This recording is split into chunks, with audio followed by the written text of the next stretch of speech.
বিমানটাতে ঠিক করে যেতে পারলাম না। আমার শোনো, একবার বুকে আসো।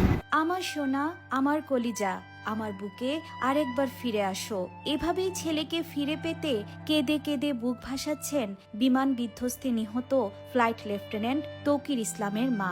আমার কলিজা, আমার কলিজা, শেষবারের মতো ছেলের ছবিতে চুমু খেয়ে বারবার আদর করে দিচ্ছেন এই হতভাগিনী মা।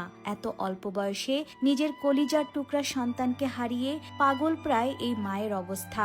আমার সোনা। তৌকির ইসলাম সাগরের গ্রামের বাড়ি রাজশাহী চাঁপাইনবাবগঞ্জের শিবগঞ্জে হলেও রাজশাহী উপশহরে ৩ নং সেক্টরে পরিবার নিয়ে ভাড়া থাকতেন সে। ভাই বোনের মধ্যে তিনি বড়। মাত্র ৬ মাস আগে বিয়ে হয়েছিল তার। স্ত্রী ঢাকায় একটি প্রাইভেট বিশ্ববিদ্যালয়ের প্রভাষক। সংসারটা ঠিক মতো গড়ে উঠবে এই স্বপ্নেই হয়তো ভরসা ছিল দুজনের, কিন্তু একটি দুর্ঘটনায় শেষ হয়ে গেল পুরো পরিবারটির স্বপ্ন। আজ এখানেই কবরে চিরনিদ্রায় শায়িত হবে তরুণ পাইলট তৌকির ইসলাম সাগর। প্রথমবারের মতো তৌকির একক প্রশিক্ষণ ফ্লাইটে অংশ নিচ্ছিলেন। উড়ার কিছুক্ষণের মধ্যেই কন্ট্রোল রুমে ফোন করে জানান যে তার বিমান আর আকাশে ভাসছে না।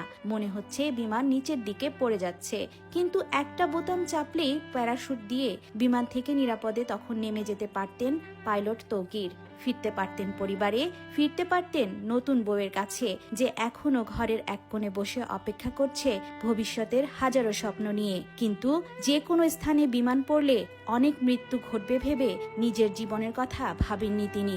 শেষ অবধি চেষ্টা করে গেছেন।